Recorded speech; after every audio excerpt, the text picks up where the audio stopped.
আসসালামু আলাইকুম। যুবক যখন মনে মনে এমন সিদ্ধান্ত নিলেন, ইতিমধ্যে একজন বৃদ্ধ মানুষ মক্কার অলিতে গলিতে হাঁটা চলা করে আর ঘোষণা করে, মক্কার লোকেরা, আমার একটি থলে হারিয়ে গিয়েছে। ওই থলের ভিতরে আমার একটি মুক্তার দামি হার ছিল, আমি হারিয়ে ফেলেছি। যদি কোনো হৃদয়বান ব্যক্তি এই হারটি পেয়ে থাকে, সে যদি আমাকে দিয়ে দেয়, আমি তাকে আমার কাছ থেকে 500 দিরহাম পুরস্কার হিসেবে দেব। সুবহানাল্লাহ। কত দিরহাম? 500 দিরহাম তাকে পুরস্কার দেব, সে যদি আমাকে ফিরে দেয়। এই ঘোষণা শোনা মাত্র মক্কার ওই যুবক দৌড় দিয়ে ওই বৃদ্ধের কাছে আসলেন। যুবক তার ঘোষণা অনুযায়ী হারের ঠিকঠাক মতো বর্ণনা নেয়ার পরে ওই হারটি ওই বৃদ্ধের কাছে পৌঁছে দিলেন, বুঝিয়ে দিলেন। বৃদ্ধ ওই হারটি পেয়ে অত্যন্ত আনন্দিত হলেন এবং ঘোষণা করলেন, যুবক, আমি তোমাকে 500 দিরহাম পুরস্কার হিসেবে দিতে চাই। যুবক বললেন, না না না, আমি যশ খ্যাতি বা নাম পাওয়ার জন্য এই হার ফিরিয়ে দেই নাই, পুরস্কারের নেশায় এই হার ফিরিয়ে দেই নাই।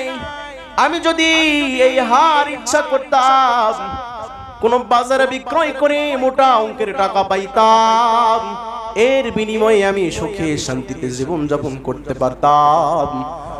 আমি এই পুরস্কার গ্রহণ করব না, বরং আমি আল্লাহকে ভয় করি, আর আল্লাহর ভয় দিলে থাকার কারণে আপনার এই দামি হারটি আমি আপনার কাছে ফিরিয়ে দিলাম। সুবহানাল্লাহ। যুবক দামি হারটি ফিরিয়ে দিলেন, বৃদ্ধ বাড়িতে চলে গেলেন। বহু বছর কেটে গেল, ওই যুবকের এলাকাতেই বিবাহ হয়ে গেল। যুবক বিবাহ করার পরে বাসর ঘরে যুবক ওই তার কাঙ্ক্ষিত বিবির গলায় হারের মালা দেখলেন, একটি হার দেখলেন। বিস্মিত হয়ে তার বিবির গলায় হারটি দেখে বললেন, বিবি গো, এই হারটি তুমি কোথায় পেয়েছো? এই হার তো আমার কাছে পরিচিত মনে হয়। তার বিবি বললেন, স্বামী গো, এই হারটি আমার বাবা আমাকে উপহার হিসেবে দিয়েছিল। আমার বাবা বলেছিল এই হারটি নাকি তার কাছ থেকে হারিয়ে গিয়েছিল। আমার বাবা একজন যুবকের কাছ থেকে এই হারটি হারানোর পরে পেয়েছিল। আমার বাবা সারা জীবন দোয়া করতো, আল্লাহ, যেই যুবক এত দামি হার পাওয়ার পরে ফিরিয়ে দেয়, এমন সৎ চরিত্রবান যুবকের সাথে যেন আমার মেয়ের বিবাহ হয়। সুবহানাল্লাহ। এভাবে বৃদ্ধ আল্লাহর কাছে দোয়া করতেন। যুবক ডাকতে বলে, বিবি গো, তুমি জেনে রাখো যে হারটি যুবক কুড়িয়ে পেয়েছিল, ওই যুবক আর কেউ নয়, আর কেউ নয়, আর কেউ নয়, ওই যুবক হলাম আমি, তোমার স্বামী। সুবহানাল্লাহ। আরো শুকরিয়া আদায় করি, আল্লাহ পাক আমাদেরকে শ্রেষ্ঠ নবীর শ্রেষ্ঠ উম্মত বানিয়েছেন। সে রাসূলের প্রতি লক্ষ কোটি দরুদ ও সালাম বর্ষিত হোক। সকলে পড়ি সাল্লাল্লাহু আলাইহি ওয়াসাল্লাম। প্রিয় উপস্থিতি, পবিত্র কোরআনুল কারীমের সূরা নিসা থেকে একটি আয়াত তেলাওয়াত করেছি। আল্লাহ রাসূল সাল্লাল্লাহু আলাইহি ওয়াসাল্লামের অসংখ্য হাদিস থেকে একটি হাদিস তেলাওয়াত করেছি। প্রিয় উপস্থিতি, আজকের আলোচ্য বিষয় আমানতদারিতা ও আল্লাহর সন্তুষ্টির জন্য ত্যাগ ও দোয়ার ফজিলত। আল্লাহ পাক রব্বুল আলামিন বলেন, ইন্নাল্লাহা ইয়া'মুরুকুম আন তুওয়াদ্দুল আমানাতি ইলা আহলিহা। নিশ্চয় আল্লাহ তোমাদের নির্দেশ দেন তোমরা আমানত সমূহ তার হকদারের কাছে পৌঁছে দাও। নিশ্চয় আল্লাহ তাআলা আমাদেরকে নির্দেশ দিচ্ছেন। আল্লাহ তাআলা সরাসরি বান্দাদেরকে নির্দেশ দিলেন, যদি কোনো সেনাবাহিনীর কমান্ডার সৈনিককে যদি কোনো কমেন্ট করে, সেই কমান্ড ফলো করা, সেই সৈনিকের দায়িত্ব সাথে সাথে অর্পিত হয়ে যায়। সৈনিক কমান্ড পাওয়া মাত্রই তার কমান্ডারের কমান্ড ফলো করবে, যেভাবেই যে অবস্থায় যে কোনো পরিবেশে বলুক না কেন। এটা হচ্ছে সৈনিকের কোয়ালিটি ক্যাটাগরি। ঠিক তেমন আল্লাহ তাআলা আমাদেরকে কমান্ড করলেন যে তোমাদেরকে নির্দেশ দিচ্ছি আমি আল্লাহ, তোমরা যেন আমানত সমূহ তার হকদারের কাছে পৌঁছে দাও। আমাদের কাছে যাদের আমানত আছে বা আমানত আসবে, তারা তাদের আমানতকে আমাদের কাছে নেয়ার জন্য আসবে, আল্লাহ এমনটা বলেন নাই, বরং আল্লাহ বলেছেন আমানত তোমরা তাদের কাছে পৌঁছে দাও।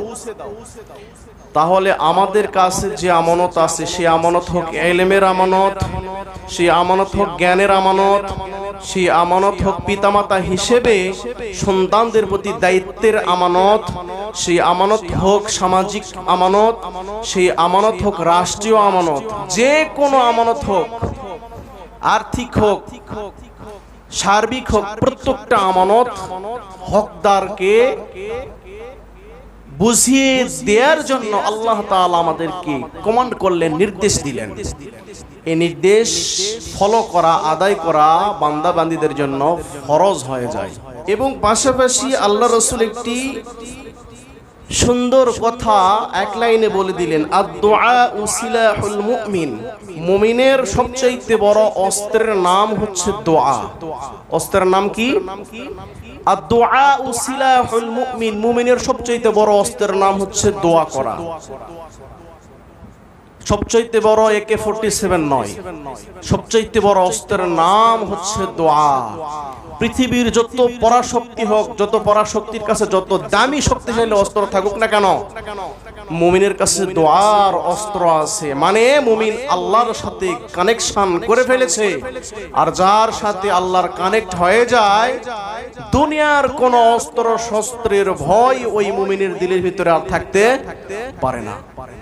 এই জন্য আল্লাহর নবী বলেন, দোয়া হচ্ছে মুমিনের সবচেয়ে বড় হাতিয়ার। তাহলে আমাদের আমানতদারিতা রক্ষা করতে হবে, আল্লাহর কাছে দোয়া করতে হবে।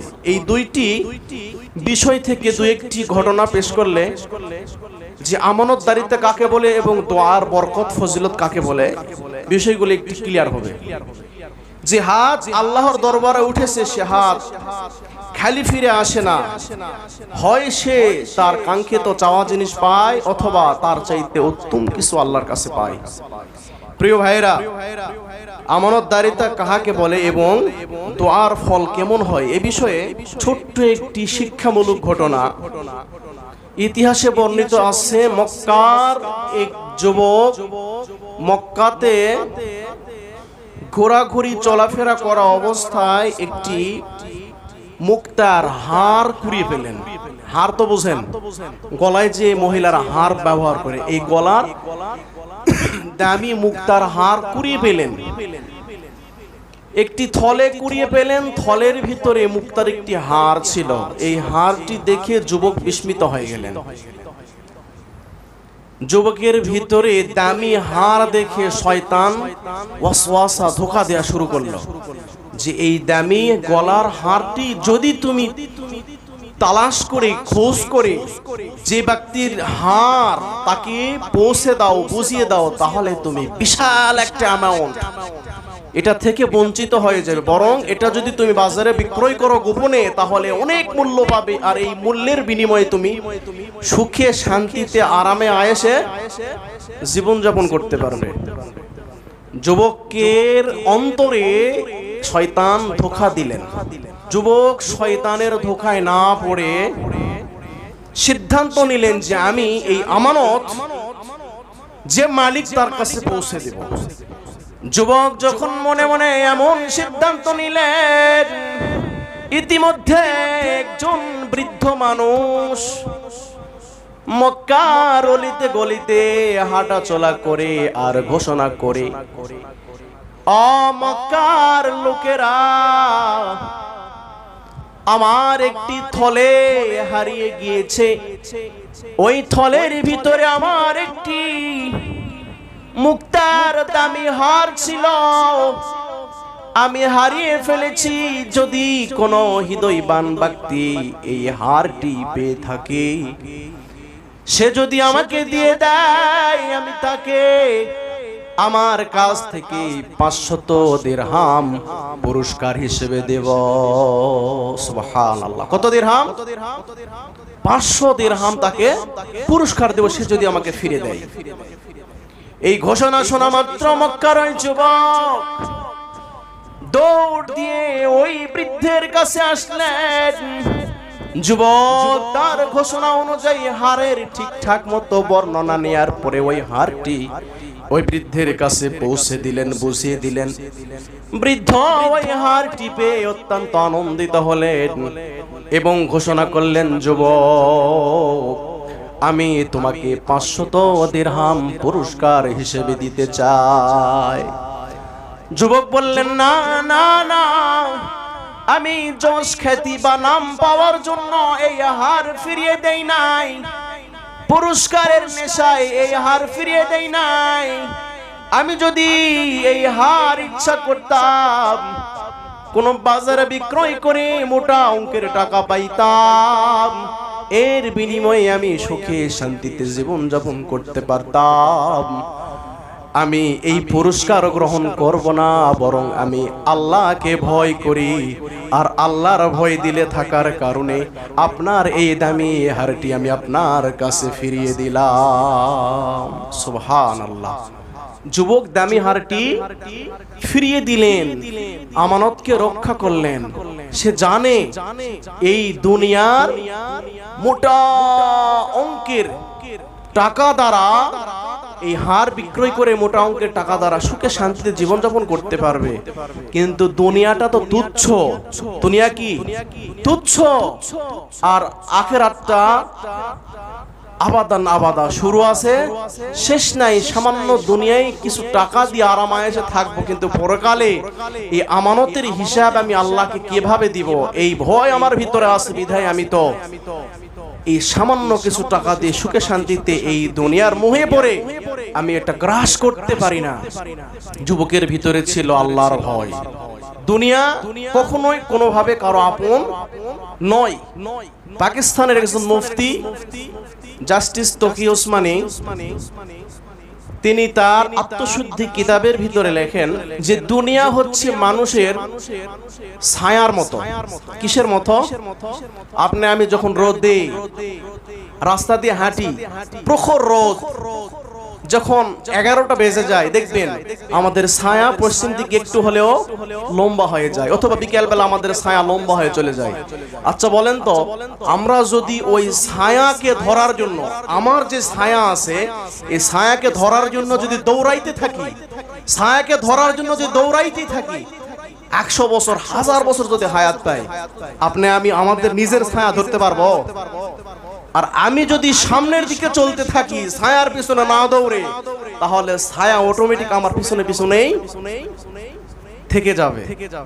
দুনিয়া হচ্ছে ছায়ার মতো, আপনি যতই ধরতে চাইবেন, ধরতেও পারতেও পারেন, নাও পারেন, কিন্তু যদি আপনি আখিরাতের দিকে দৌড় দেন, দুনিয়া আপনার পিছনে পিছনে ঘুরতেই থাকবে, ঘুরতেই থাকবে। বলি সুবহানাল্লাহ। প্রিয় উপস্থিতি, দুনিয়া আপনি যদি আখিরাতকে প্রাধান্য দেন, দুনিয়া আপনার পিছনে অটোমেটিক চলে আসবে। কিভাবে? হযরত আমিরুল মুমিনিন হযরত ওমরের জামানায় শাম প্রদেশ, শাম একটা প্রদেশ ছিল, আরবের ভিতরে শাম একটা প্রদেশ ছিল। তৎকালীন জামানার শামকে এখনকার জামানার সিরিয়া, লেবানন, জর্দান, ফিলিস্তিন, এই 4টি রাষ্ট্র একটি নাম ছিল হচ্ছে শাম। এই শামের জায়গা জমি এত উর্বর ছিল, যে কোনো ফসল ফলাইলে সুন্দর তরুতাজা ফসল হইতো। হযরত ওমর ফারুক রাদিয়াল্লাহু তাআলা আনহু এই শামের গভর্নর হিসেবে দায়িত্ব দিলেন হযরত আবু উবাইদা ইবনুল জাররাহ রাদিয়াল্লাহু তাআলা আনহু। তিনি শামের গভর্নর হয়ে ওই প্রদেশ শাসন কার্য পরিচালনা করতেছিলেন। শামের গভর্নর থাকা অবস্থায় হযরত ওমর শাম দেশ পরিদর্শনের জন্য গেলেন, কারণ শাম দেশ থেকে বিশাল একটা কৃষি পণ্যের অ্যামাউন্ট আরব রাষ্ট্রগুলিতে, ওই কৃষি ফসল ফল ফলাদি আরব রাষ্ট্রগুলিতে যাইতো আসতো, কারণ ওখানে বিশাল বিশাল পরিমাণ ফসলাদি সেখানে উৎপাদিত হতো। তো ওমর ফারুক তার শাসন আমলে সিরিয়ার গভর্নর, শামের গভর্নর আবু ওবায়দার শাসন কার্য পরিদর্শন করার জন্য গেলেন। তিনি চিন্তা করলেন, দেখি তো আবু ওবায়দা কি সেই সুন্দর ভূমিতে শাসন পর কার্য পরিচালনা করা অবস্থায় সে কি তার কাঙ্ক্ষিত ব্যবস্থা, ইসলামী যে শাসন ব্যবস্থা সেটি ঠিকঠাক ভাবে প্রয়োগ করতেছে, সে কি ঠিকঠাক ভাবে আছে, নাকি সমস্ত সম্পদগুলি তার গুডাউনে স্টক করতেছে। এটা দেখার জন্য আমিরুল মুমিনিন শামে চলে গেলেন। শহর ছেড়ে আবু ওবায়দাকে বললেন, তুমি কোন জায়গাতে বসবাস করো সেই জায়গাটা আমাকে একটু দেখার জন্য নিয়ে চলো। আবু ওবায়দা ইবনুল জাররাহ রাদিয়াল্লাহু তাআলা আনহু আশরে মুবাশশারা জান্নাতি সুসংবাদ প্রাপ্ত সাহাবীদের ভিতরে একজন সাহাবী। দুনিয়াতেই যারা জান্নাতের টিকিট পেয়েছিলেন, জান্নাতি হিসেবে আল্লাহ রাসূল ঘোষণা করেছিলেন, এই আবু ওবায়দার বাসস্থান দেখার জন্য ওমর ফারুক তাকে নিয়ে রওনা করলেন। আবু ওবায়দা বলতেছেন, খলিফা আপনি যে আমার থাকার জায়গা দেখার জন্য যাবেন, আসলে থাকার জায়গা তো খুব ভালো পরিবেশ নয়, আপনাকে কোথায় বসতে দিব, কোথায় থাকতে দিব? তো বললেন, তুমি একজন সিরিয়ার গভর্নর, শামের গভর্নর, তোমার থাকার জায়গার তো অভাব নাই, আমি তোমার বাসা দেখব, সেখানে কি আছে, তুমি কেমন পরিবেশে থাকো। শামের গভর্নর আবু ওবায়দার বাসা পরিদর্শন করার জন্য শহর ছেড়ে বহু দূরে চলে গেলেন। যাইতে যাইতে রাস্তার মাঝখানে আমিরুল মুমিনিন হযরত ওমর বিরক্ত হয়ে গেলেন, বললেন, কত দূরে তুমি থাকো?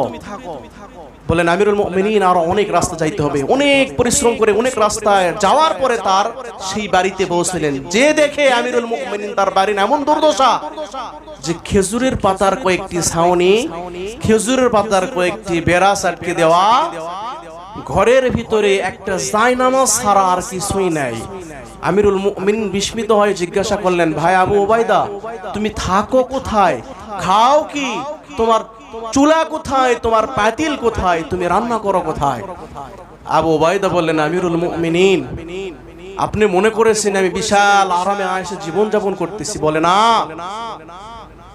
আমি দুনিয়া তালাশ করি নাই, আমি আখিরাত তালাশ করেছি। আল্লাহ তাআলা শামের গভর্নর আমাকে বানিয়ে দিয়েছেন, কিন্তু এই ঘরের ভিতরে আমার থাকার মতো কোনো ভালো পরিবেশ নাই, বিছানাপত্র যা আছে এই একটা জায়নামাজই মাত্র, আমি এখানেই রাত্রে দাঁড়াইয়া নামাজ আদায় করি, এখানেই আমি শুয়ে শুয়ে বিশ্রাম করি। বলি সুবহানাল্লাহ। বেরার এক পাশ থেকে একটা থাল নিয়ে আসলেন। আমিরুল মুমিনিন হযরত ওমর খেয়াল করলেন, এই থালার ভিতরে কিছু পানি আছে, পানিতে কিছু রুটি ভিজানো আছে। বলে, আমিরুল মুমিনিন আমি একটা মহিলা আমাকে কিছু রুটি পাকিয়ে দেয়, একবারে 2-3 দিনের জন্য এই রুটি শুকিয়ে রাখি, আমার শাসন কার্যের ব্যাঘাত ঘটবে বিধায় আমি এই রুটি শুকিয়ে শুকিয়ে রেখে দেই, আর চিরে চিরে এখানে পানিতে ভিজিয়ে ভিজিয়ে খাই। এই আমার থাকার জায়গা, এই আমার খাওয়ার পরিবেশ।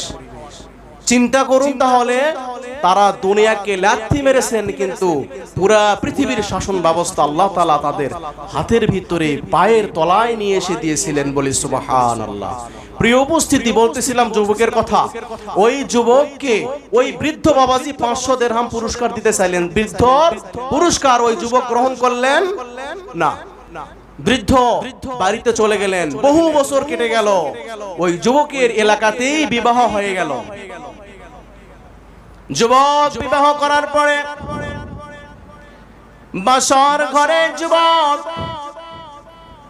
ওই তার কাঙ্ক্ষিত বিবির গলায় হারের মালা দেখলেন, একটি হার দেখলেন। বিস্মিত হয়ে তার বিবির গলায় হারটি দেখে বললেন, বিবি গো, এই হারটি তুমি কোথায় পেয়েছো? এই হার তো আমার কাছে পরিচিত মনে হয়। তার বিবি বললেন, স্বামী গো, এই হারটি আমার বাবা আমাকে উপহার হিসেবে দিয়েছিল। আমার বাবা বলেছিল, এই হারটি নাকি তার কাছ থেকে হারিয়ে গিয়েছিল। আমার বাবা একজন যুবকের কাছ থেকে এই হারটি হারানোর পরে পেয়েছিল। আমার বাবা সারা জীবন দোয়া করতো, আল্লাহ যেই যুবক এত দামি হার পাওয়ার পরে ফিরিয়ে দেয়, এমন সৎ চরিত্রবান যুবকের সাথে যেন আমার মেয়ের বিবাহ হয়। সুবহানাল্লাহ। এভাবে বৃদ্ধ আল্লাহর কাছে দোয়া করতেন। যুবক ডাক দিয়ে বলে, বিবি গো, তুমি জেনে রাখো যে হারটি যুবক কুড়িয়ে পেয়েছিল, ওই যুবক আর কেউ নয়, আর কেউ নয়, আর কেউ নয়, ওই যুবক হলাম আমি, তোমার স্বামী। সুবহানাল্লাহ। তাহলে আল্লাহ তাআলা ওই বৃদ্ধের দোয়া অস্ত্র হিসেবে, আল্লাহ রাসূল বলেছেন, আদ-দুআ সিলাহুল মুমিন, দোয়া হচ্ছে মুমিনের সবচেয়ে বড় অস্ত্র।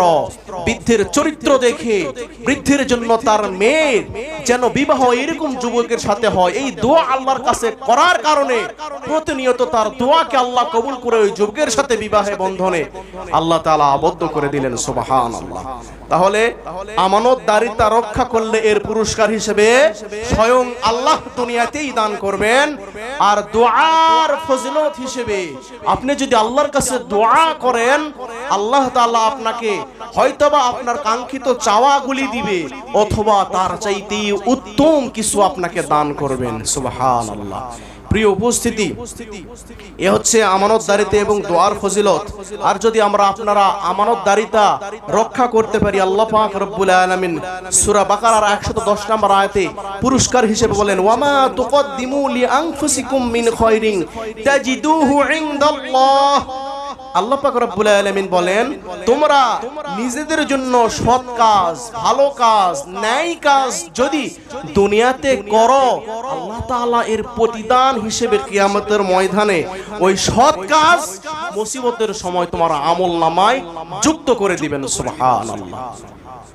কাজেই পৃথিবীতে কোনো ভালো কাজ বৃথা যাবে না, আপনার আমার পরকালের পথের প্রার্থী হিসেবে কাজে লাগবে।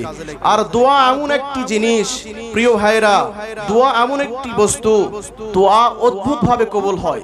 ভালো মানুষ দোয়া করলেও দোয়া কবুল হয়, বদ মানুষ অন্যায়কারী দোয়া করলেও কি দোয়া কবুল হয় কি হয় না? আল্লাহ তাআলা কিন্তু আপনার আমার মতো কৃপণ নয় যে আপনার আমার বন্ধু হলে তার সাথে লেনদেন কথাবার্তা ভালো হয়, আর যদি কথার দ্বারা কাজের দ্বারা মিল না হয়, ঝগড়াঝাটি হয়, প্রতিবেশী হোক, ভাই ভাই হোক, যদি মনোমালিন্য হয়, ঝগড়া হয়, এক সপ্তাহ কথা নাই, এক মাস কথা নাই, এক বছর পর্যন্ত তার সাথে কোনো কথাবার্তা নাই, যুগের পর যুগ চলে যায়, যদি একটু কাজা হয়, একটু ঝগড়া বিবাদ লেগে যায়, তার সাথে কথাবার্তা চিরদিনের জন্য বন্ধ হয়ে যায়। আমরা দুনিয়াতে আমরা তো অন্যের প্রতি কল্যাণকামী নয়, আর আল্লাহ চোরের প্রতিও দয়ালু, ডাকাতের প্রতিও দয়ালু, দানশীল, ধার্মিক, সৎ ব্যক্তি, নামাজি, পরহেজগার, রোজাদার, ইমানদার ব্যক্তির ক্ষেত্রেও আল্লাহ পাক দয়া করবেন দুনিয়াতে। কারণ আল্লাহর একটি নাম হচ্ছে রহমান। কি নাম? যার দয়ার সীমাও নাই, সংখ্যাও নাই, বাউন্ডারি নাই, এরিয়া নাই। তিনি দুনিয়াতে ইমানদারদেরকেও যেই খাবার খাওয়াবেন, বেঈমানকে বরং ইমানদারের চেয়ে একটু ভালো খাওয়াবেন। যে নদীতে মাছ খাবে শুধু ইমানদার, বেঈমানরা খাবে না। মরার পরে বেঈমানরা বলবে কি, আল্লাহ এই নদীর মাছ, ভালো ভালো ফল, ভালো ভালো সবজি, ভালো ভালো গোশত, ভালো ভালো নিয়ামত সব ইমানদারদেরকে দিছে, ওই জন্য ইবাদত ওরাই করেছে, আমরা করিনি। এটা বলার যেন সুযোগ না থাকে। দুনিয়াতে ইমানদারের জন্য যেই নাজ নিয়ামত, বেঈমানের জন্য সেই নাজ নিয়ামত। ইমানদারের দোয়াও আল্লাহ কবুল করেন, বেঈমানের দোয়াও আল্লাহ কবুল করেন। ইমানদারের দোয়া কবুল করেন ইহকালের জন্য, পরকালের জন্য, কিন্তু বেঈমানের দোয়া, বেঈমানের প্রাপ্য এই পৃথিবীতেই মিটে যায়, পরকালে তার জন্য কিছুই থাকে না। একটি চোরের কথা মনে পড়ে গেল। একটি চোর প্রতিনিয়ত চুরি করে খাবার খায় হোটেলে। একটা হোটেল ছিল, হোটেলে খুব ভিড় জমতো। দুপুর বেলায় এত পরিমাণে ভিড় লাগতো হোটেলের ভিতরে। এর ফাঁকেই একজন চোর খাবার খেয়ে চলে যাইতো। তো এর পিছনে একটি রহস্য আছে, সেটা হচ্ছে যখন দুপুর হয়ে যাইতো, দুপুরের খাবারের সময় হয়ে যাইতো, ঠিক সেই সময় ওই চোর ওই হোটেলের দুয়ারের পাশে দাঁড়াইয়া আল্লাহর কাছে হাত মুচড়াইতে মুচড়াইতে মুচড়াইতে কি যেন বিড়বিড় বিড়বিড় করে বলে। হোটেলের মালিক খেয়াল করে আজ প্রায় 3 মাস থেকে ওই চোর দুপুরের সময় হয়ে যাওয়া মাত্রই ওই হোটেলের দুয়ারের কাছে এসে বিড়বিড় করে কি যেন বলে আর হাত মুচড়ায়। একটু পরেই ওই হোটেলে ব্যাপক ভিড় লেগে যায়, আর এমন ভিড় লেগে যায় ওই হোটেলের মালিক যা খাবার তৈরি করে ওই খাবার কেনা বেচা করে সব খাবার শেষ হয়ে যায়। 2-3 মাসে হোটেলের মালিক বহু টাকা ব্যবসায় লাভ করলেন। হঠাৎ করে একদিন এর ফাঁকেই হোটেলের আরো যারা বয় আছে, ওয়েটার আছে, এরা ওই চোরের হাত ধরে ফেললেন খপ করে। বলে নেই কয়দিন থেকে এই ব্যবসা? আমরা তো এইভাবে বলি, কতদিন থেকে এই ব্যবসা, চুরির ব্যবসা? হ্যাঁ, ঠিকঠাক মতো খাওয়া হয় গোস্ত, কিন্তু বিল দেওয়া হয় না। এই ব্যবসা কতদিন থেকে চলে? হোটেলের বয় ওয়েটার যারা ছিল হাতের মাথায় চোর পাইলে বুঝতে তো পারতেছেন, যেও মারা না কোনোদিন পকেট মার, চোর মারিনি, আজকে দুটা মারি সুযোগ পাইছি, হাতের মাথায় পড়ছে, দুটা কিল দিয়ে আসি। সবাই যখন মারমুখী অবস্থায় হোটেলের মালিক দৌড়ে গেলেন, এই দাঁড়াও দাঁড়াও। হোটেলের মালিক তাকে ধরে একটা সেফ জায়গায় নিয়ে জিজ্ঞাসা করলেন, কি ব্যাপার, 3 মাস থেকে তুমি এই কাজ কারবার করতেছ, মনে করেছ শুধু আজকে নয়? চোর তো মনে করলো বাবা না হয় একদিনের বিষয়টা উসুল গেল হেনি, আমি 3 মাস থেকে এইভাবে চলি, এটা আবার মালিকও জানে। আজকে তো ছিল হয়তো 2-4টা ঘুষি, কিন্তু এই 3 মাসের উসুল আমি তো আদায় করতে পারবো না, আজকে তো আমি শেষ। চোর বিস্মিত হয়ে গেলেন, হতভম্ব হয়ে গেলেন, মনে করলেন যে আজকে আমি শেষ। তবে হোটেলের মালিক বললেন, শোনো, আমি তোমাকে মারবো না, তবে তুমি এটা বলো, দুপুরের বেলায় তুমি ওই ওয়ালের দাওয়ালের পাশে তুমি কি বলতেছিলে? চোর তখন বলে, আপনি যদি আমাকে ছেড়ে দেন, মাফ করে দেন, তাহলে আমি বলতে পারি। ঠিক আছে বলেন। বলে, আমি প্রতিদিন ওই হোটেলের পাশে এসে, দেওয়ালের পাশে এসে হাত তুলে আল্লাহর কাছে দোয়া করি, আল্লাহ এই হোটেলে প্রচুর ভিড় লাগে, যেন এই ভিড়ের ভিতরে যেন আমি 2-4টা ঠিকঠাক মতো খাইতে পারি, এর ভিতরে এই ফাঁকে ফুঁকে আমি খেয়ে দিয়ে পালিয়ে চলে যাব, আমার কেউ নাগাল পাবে না। আমি এইভাবে আল্লাহর কাছে দোয়া করি। দেখি দোয়া করতে করতেই মানুষের ভিড় লেগে যায়। তখন হোটেলের মালিক বলতেছে, আমি এই জন্য 3 মাস থেকে তোমাকে ছাড় দিয়েছিলাম, তোমাকে আমি ধরি নাই, কারণ তোমার এই দোয়ার বরকতে আল্লাহ পাক রব্বুল আলামিন আমার ব্যবসায় বরকত দান করলেন। সুবহানাল্লাহ। এই ঘটনা যদিও হাস্যরস, কিন্তু এখান থেকে আমাদের 2টি শিক্ষা আছে। প্রিয় উপস্থিতি, এই গল্প থেকে আমাদের শিক্ষা হলো রিজিক ও বরকতের রহস্য মহান আল্লাহ পাক রব্বুল আলামিন একটা সূরের দোয়ার মাধ্যমেও আপনাকে খাওয়াইতে পারে। পারে কি পারে না? একটা সূরের দোয়ার ফজিলতেও আপনাকে খাওয়াইতে পারে।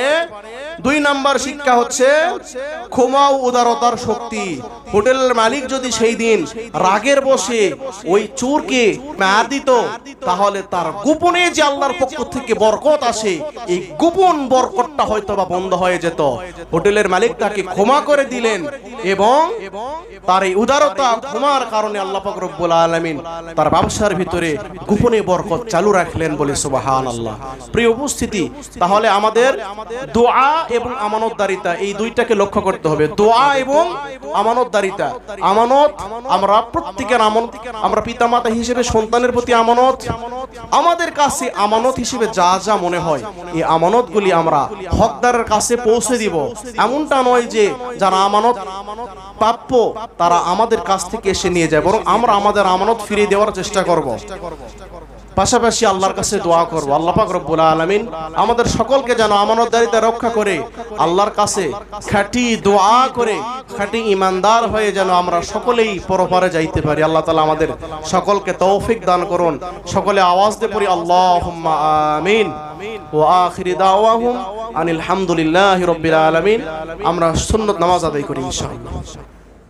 দোয়াও আল্লাহ কবুল করেন, বেঈমানের দোয়াও আল্লাহ কবুল করেন।